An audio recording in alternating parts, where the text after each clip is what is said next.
Target with PS Parihar channel में आपका स्वागत है। फाइनली बीपीएससी ने जो विस्तृत नोटिफिकेशन है नई शिक्षक भर्ती का जारी कर दिया है।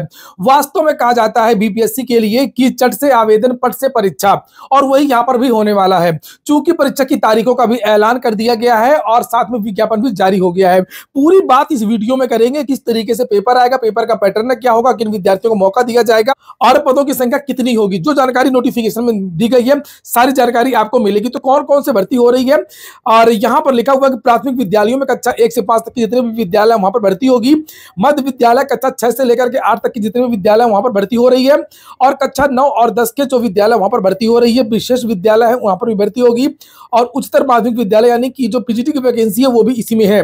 नीचे यहां पर लिखा हुआ है पदों के विवरण के बारे में जानकारी ये दी गई है कि अनुसूचित जाति जनजाति कल्याण बोर्ड के अंतर्गत कक्षा 1 से 5 तक के विद्यालय अध्यापक, कक्षा 6 से 10 तक के विद्यालय अध्यापक एवं कक्षा 11 एवं 12 तक के विद्यालय अध्यापक पद के लिए विषयवार एवं कोटिवार रिक्ति प्रशासनिक विभाग द्वारा उपलब्ध कराने के बाद आयोग की वेबसाइट पर प्रदर्शित की जाएगी। यानी कि पदों की संख्या के बारे में जो नोटिफिकेशन जारी हुआ है उसमें कोई भी जानकारी नहीं दी गई है, लेकिन मीडिया के हवाले से ये जानकारी दी गई है कि पदों की संख्या लगभग 90,000 हो सकती है। अगर नोटिफिकेशन में ही जारी हो जाता पदों का विवरण तो ज्यादा बेहतर होता, क्योंकि अगर नोटिफिकेशन जारी होता तो उसमें यह भी बताया जाता कि प्राथमिक में कितने पद हैं, मध्य में कितने पद हैं, और जो उच्चतर की जो भर्ती है कक्षा 11 और 12 की उसमें कितने पद है। फिलहाल यहाँ पर लिखा हुआ है कि साफ कर दिया गया, कुछ बातें बिल्कुल स्पष्ट कर दी गई हैं कि अभ्यर्थियों की संख्या के अनुरूप परीक्षा का संचालन 1 से अधिक चरणों में आयोजित की जा सकती है, और इस विज्ञापन के हेतु लिए जाने वाली परीक्षा में शैक्षणिक प्रशैक्षणिक योग्यता एवं शिक्षक पात्रता परीक्षा सीटेट एस्टेट के एपीरिक कैंडिडेट्स को सम्मिलित नहीं किया जाएगा। यह भी यहाँ पर साफ कर दिया। इसके बारे में उन्होंने कल प्रेस कॉन्फ्रेंस भी की थी। आपको एक बात और बता दूं कि आप लोग वीडियो को लाइक अवश्य कर दें, जो भी नए छात्र हो तो चैनल को सब्सक्राइब भी कर लें। योग्यता के बारे में लिखा है कि देखिए इसमें डोमिसाइल वाला कोई मैटर नहीं है इसमें, और इसके बारे में भी मेरे चैनल के द्वारा ही आप लोगों को सबसे पहले जानकारी दी गई थी। साफ कर दिया गया कि केवल और केवल भारत का नागरिक हो विद्यालय अध्यापक के पद पर नियुक्ति हेतु राष्ट्रीय अध्यापक शिक्षा परिषद द्वारा समय समय पर निर्धारित शैक्षणिक और प्रशैक्षणिक योग्यता धारित करता हो। विशेष विद्यालय अध्यापक के लिए अर्हता भारतीय पुनर्वास परिषद के अनुरूप अनुमान होगा। ठीक है, राज्य सरकार एवं केंद्र सरकार द्वारा समय समय पर आहूत शिक्षक पात्रता परीक्षा में उत्तीर्ण होना चाहिए, वही चाहे वो सीटेट किया हो चाहे वो बीटेट किया हो, एस्टेट। अब नीचे यहाँ पर बताया गया किसको सीटेट चाहिए और कहाँ पर बीटेट चाहिए, ये भी स्पष्ट कर दिया गया है। यहाँ पर यह कहा गया है कि जो भर्ती कक्षा 1 से 5 तक के लिए है उसके लिए तो चाहिए सीटेट पेपर फर्स्ट और बीटेट पेपर फर्स्ट जो बिहार टेट होता है, और उसके बाद में जो कक्षा 6 से 8 तक की भर्ती हो रही है उसमें सीटेट का जो जूनियर वाला अपर प्राइमरी का सीटेट होता है वो क्वालिफाई होना चाहिए विद्यार्थी को, और बीटेट अपर वाला। उसके बाद में माध्यमिक विद्यालयों में जो भर्ती हो रही है कक्षा 9 से 10 के लिए जो टीजीटी वाली जो वैकेंसी हो रही है, और यहाँ पर 6 से 10 तक के लिए जो अनुसूचित जाति एवं अनुसूचित जनजाति कल्याण विभाग के अध्यापकों तथा विशेष विद्यालय में अध्यापकों के लिए कक्षा 9 और 10 के लिए एस्टेट का पेपर फर्स्ट होना चाहिए, जो एस्टेट बिहार सरकार करवाती है, जो हाल ही में भी एक हो भी चुकी है। नीचे यहाँ पर कहा गया है कि शिक्षा विभाग अनुसूचित जाति और अनुसूचित जनजाति कल्याण विभाग के उच्च माध्यमिक विद्यालयों यानी कक्षा 11 से 12 एवं कक्षा 6 से 10 तक के कंप्यूटर विषय के लिए एस्टेट पेपर सेकेंड में उत्तीर्ण हो। यहाँ पर ये चीजें स्पष्ट कर दी गई हैं जिससे आप लोग देख सकते हैं। लेकिन और ये भी कहा गया है परंतु वर्ष 2012 से पूर्व नियुक्त कार्यरत शिक्षक जो दक्षता परीक्षा उत्तीर्ण होंगे के लिए शिक्षक पात्रता परीक्षा में उत्तीर्णता की अनिवार्यता नहीं होगी। ये जो नियोजित जो शिक्षक हैं उनके बारे में है। नीचे कुछ चीजें और स्पष्ट कर दी गई हैं। पिछली वाली वैकेंसी से काफी बीपीएससी होशियार हुआ है, कुछ चीजें स्पष्ट करने की कोशिश भी की है। लिखा है कि ये एक शासनादेश है 17 जून का, के आलोक में स्पष्ट किया जाता है कि सीटेट अभ्यर्थियों के लिए बीटेट 2017 के लिए लागू प्रावधानानुसार सामान्य कोटि के अभ्यर्थी को न्यूनतम 60% अंक, पिछड़ा वर्ग अत्यंत पिछड़ा वर्ग एवं सामान्य कोटि की महिला उम्मीदवारों को 55% अंक, महिला उम्मीदवारों को भी है। अनुसूचित जाति अनुसूचित जनजाति निःशक्त कोटि के उम्मीदवारों को न्यूनतम 50% अंक पर उत्तीर्ण माना जाएगा। यहाँ पर ये चीजें साफ की गई हैं, और जो दूसरे राज्यों के विद्यार्थी हैं वो सभी छात्र जनरल में जाएंगे, समान वर्ग में जाएंगे। अब आ जाइए योग्यता पर। यहाँ पर योग्यता बताई गई है कक्षा 1 से 5 तक के लिए अगर आप लोग आवेदन करना चाहते हैं तो यहाँ पर इन्होंने कहा कि न्यूनतम 50% अंकों के साथ में उच्चतर माध्यमिक तथा प्रारंभिक शिक्षा शास्त्र में द्विवर्षीय डिप्लोमा, चाहे उसे कोई भी नाम दिया गया हो। यहाँ पर डिग्री की बात नहीं की गई है, ये डिप्लोमा की बात की गई है, यानी कि बीटीसी और डीएलएड के विद्यार्थी ही कक्षा 1 से 5 तक के लिए आवेदन कर पाएंगे। डिप्लोमा का मतलब डीएलएड से होता है। और नीचे अथवा अथवा करके 2-3 चीजें दी गई हैं जिन्हें आप लोग यहाँ पर दे सकते हैं। ये नोटिफिकेशन फिलहाल मैंने अपने टेलीग्राम चैनल पर डाल दिया है और मेरे टेलीग्राम चैनल की लिंक मेरे प्रत्येक वीडियो के डिस्क्रिप्शन में रहती है, तो वहां पर जाकर के आप लोग इसे देख सकते हैं। तो इस तरीके से करके 3-4 यहाँ पर लिखा हुआ है, आप लोग इसे देख सकते हैं। जैसे स्नातक होना चाहिए और प्रारंभिक शिक्षा में द्विवर्षीय डिप्लोमा तो भी चल जाएगा। इसी तरीके से यहाँ पर और दिया हुआ है। अब आ जाइए यहाँ पर परंतु लिखा कुछ कोर्स हैं, कुछ लोग हैं जिनको छूट दी गई है, उसके बारे में यहाँ पर जानकारी दी गई है। और एक चीज और स्पष्ट कर दी गई है कि NIOS द्वारा प्रदत्त 18 महीने की DLED की इसमें मान्यता नहीं है। DLED को बाहर, जो NIOS का जो DLED है उसको बाहर किया गया है। अब आ जाइए कक्षा 6 से 8 तक के लिए। तो 6 से 8 तक के लिए लिखा है कि मध्य विद्यालयों में स्नातक कोटि 6 से 8 के विद्यालय अध्यापक की विषयवार निम्न पद होंगे। तो 3 प्रकार के पद हैं मुख्य रूप से, गणित एवं विज्ञान का, सामाजिक विज्ञान का और भाषा का। और इसमें लिखा हुआ है इसकी योग्यता। तो योग्यता यहाँ पर लिखी हुई है स्नातक और प्रारंभिक शिक्षा में द्विवर्षीय डिप्लोमा, चाहे जिस नाम से जाना जाता हो।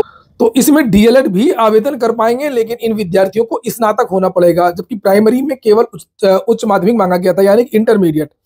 और यहाँ पर अथवा करके BEd के विद्यार्थियों को भी जूनियर में मौका दिया गया है, लेकिन इनके 50% अंक होने चाहिए स्नातक में। इसी तरीके से नीचे एक और योग्यता लिखी हुई है कि न्यूनतम 50% अंक 45% के साथ में स्नातक और शिक्षा शास्त्र में 1 वर्षीय BEd जो इस संबंध में समय समय पर जारी किए गए राष्ट्रीय अध्यापक शिक्षा परिषद मानदंड तथा क्रियाविधि विनियमों के अनुसार प्राप्त किया हो। तो जो 6 से 8 की वैकेंसी है उसमें DLED के विद्यार्थी भी आवेदन करेंगे और BEd के विद्यार्थी भी आवेदन करेंगे। BEd वालों के लिए 50% कहा गया है। और नीचे यहाँ पर एक चीज दी गई है कि कक्षा जो 6 से 8 की भर्ती है उसमें अपर वाला विद्यार्थियों के पास CTET होना चाहिए अथवा BTET होना चाहिए। इसके बारे में बार बार नहीं दिया गया है, वो शुरू में दे दिया गया, तो उसको आप लोग अपने हिसाब से समझ लें। अथवा करके और भी बहुत सारी योग्यताएं दी गई हैं। और अब हम बात कर ले सामान्य विषयों के लिए शिक्षा विभाग के अंतर्गत कक्षा 9 और 10 तथा कक्षा 6 से 10 तक के विद्यालय के अध्यापक के लिए आवश्यक शैक्षणिक योग्यता, तो उसके बारे में यहाँ पर दिया विस्तृत नोटिफिकेशन। वीडियो बहुत लंबा हो जाएगा, आप लोग इसको यहाँ से देख लीजिए। ये कहा गया है कि विनिर्दिष्ट विषय समूह में से कम 50% अंक सहित किसी मान्यता प्राप्त विश्वविद्यालय से स्नातक स्नातकोत्तर में उत्तीर्ण एवं राष्ट्रीय अध्यापक शिक्षा परिषद से मान्यता प्राप्त संस्था से शिक्षम स्नातक, इसमें BEd मांगा है। इसी तरीके से और भी योग्यताएं दी गई हैं, तो इसको आप लोग देख लें। हम लोग देखते हैं पेपर के पैटर्न को। अब चूंकि इसमें कई प्रकार के पद हैं, अगर देखेंगे आप लोग, और हर पद के लिए अलग अलग योग्यता। यहाँ पर एक चीज स्पष्ट की गई है, कक्षा 1 से आयु देख लीजिए, 1 से 5 और 6 से 8 तक के विद्यार्थियों के लिए कम से कम मिनिमम जो आयु है वो 18 साल होनी चाहिए। और जो उच्च विद्यालय हैं जैसे माध्यमिक का कक्षा 9 से 10 और 11 और 12 के लिए मिनिमम जो एज है वो 21 वर्ष की होनी चाहिए। वहीं पर अधिकतम आयु के बारे में जानकारी दी गई है कि सभी पदों के लिए अधिकतम आयु जो जनरल के लिए 37 साल है, पिछड़ा वर्ग के लिए यहाँ पर 40 साल बताई गई है, और SC ST के लिए अधिकतम जो उम्र है वो 42 साल है। पेपर का पैटर्न देख लीजिए, यहाँ पर सबसे मेन बात ये दी गई है। तो यहाँ पर कक्षा 1 से 5 तक के लिए किस प्रकार का पेपर होगा, 3 भागों में पेपर को बांटा गया, 1, 2 और 2 भाग यहाँ पर आपको दिखाई दे रहे हैं प्राइमरी में। तो प्राइमरी के लिए यहाँ पर 2 भाग हैं और नीचे वाले में अलग अलग भाग होते हैं विषय के लिए। तो पहला जो भाग है यहाँ पर लिखा, ये अर्हता का लिए है, अर्हता के क्वालिफाइंग है, मतलब अंग्रेजी, हिंदी, उर्दू, बांग्ला भाषा का व्यवहारिक ज्ञान, इसमें जो मिनिमम है कट ऑफ वो 30% है। उसके बाद में जो प्राइमरी की जो वैकेंसी है उसमें समान अध्ययन का एक पेपर होगा। समान अध्ययन का जो सिलेबस है यहाँ पर आप लोग देख सकते हैं। अब नीचे यहाँ पर 6 से 8 के बारे में जानकारी दी गई है, लेकिन पहले हम लोग इसको टाइमिंग देख लेते हैं। तो टाइमिंग यहाँ पर दिया गया है, 150 अंक का ये पेपर होगा, आप लोगों का 2.5 घंटे का समय मिलेगा। और यहाँ पर 30 प्रश्न इसके होंगे जो क्वालिफाइंग पेपर है, और GS का 120। वहीं पर 6 से 8 तक की जो वैकेंसी है उसमें भी 150 क्वेश्चन आएंगे, या और ये भी 2.5 घंटे का ही पेपर होगा। नीचे यहाँ पर ये बताया गया कि इस पेपर के 3 भाग होंगे, पेपर फर्स्ट, सेकेंड और थर्ड।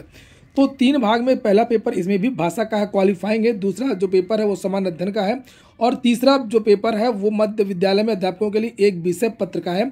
उम्मीदवारों द्वारा इन पत्रों में से किसी एक पत्र का चुनाव किया जाना है। गणित विज्ञान लेंगे या आप सामाजिक विज्ञान लेंगे, अथवा ये जो भाषा का पेपर है इसमें से एक लेंगे। और यहाँ पर ये नीचे 9 से 10 तक के लिए भी ये 3 भागों में बांटा गया है। इसमें भी ये क्वालिफाइंग है, ये समान अध्ययन का पेपर है दूसरा।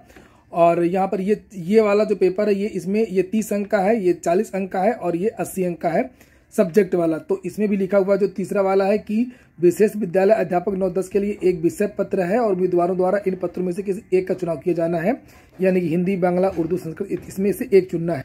कक्षा 11 और 12 के लिए जो भर्ती होनी है इसमें भी 3 पार्ट में बांटा गया है। ये भी 30 प्रश्न के जो क्वालिफाइंग पेपर है, 40 प्रश्न जो आएंगे वो आपके समान अध्ययन का पेपर है और यहाँ पर नीचे इसमें भी भाषा है, माफ़ कीजिएगा, इसमें आपका सब्जेक्ट है, ये सब्जेक्ट का पेपर है।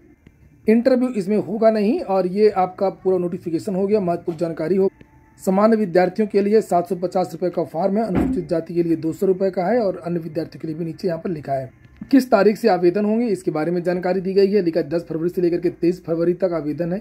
विलंब शुल्क के साथ में 25 तारीख है और ऑनलाइन आवेदन प्रारंभ होने की तिथि भी 10 तारीख ही है। और नीचे यहाँ पर लिखा हुआ है कि ऑनलाइन आवेदन की भी अंतिम तारीख 25 फरवरी है। लिखित परीक्षा के आधार पर ये भर्ती होगी और मार्च में ये इसकी परीक्षा होनी है, जैसा कि उन्होंने प्रेस कॉन्फ्रेंस में कहा था। समय बहुत कम है, वैकेंसी बहुत बड़ी है और लग जाइए। बेस्ट ऑफ लक, शुभकामनाएं। पूरा वीडियो सुनने के लिए बहुत बहुत धन्यवाद और वीडियो को शेयर अवश्य कर दें।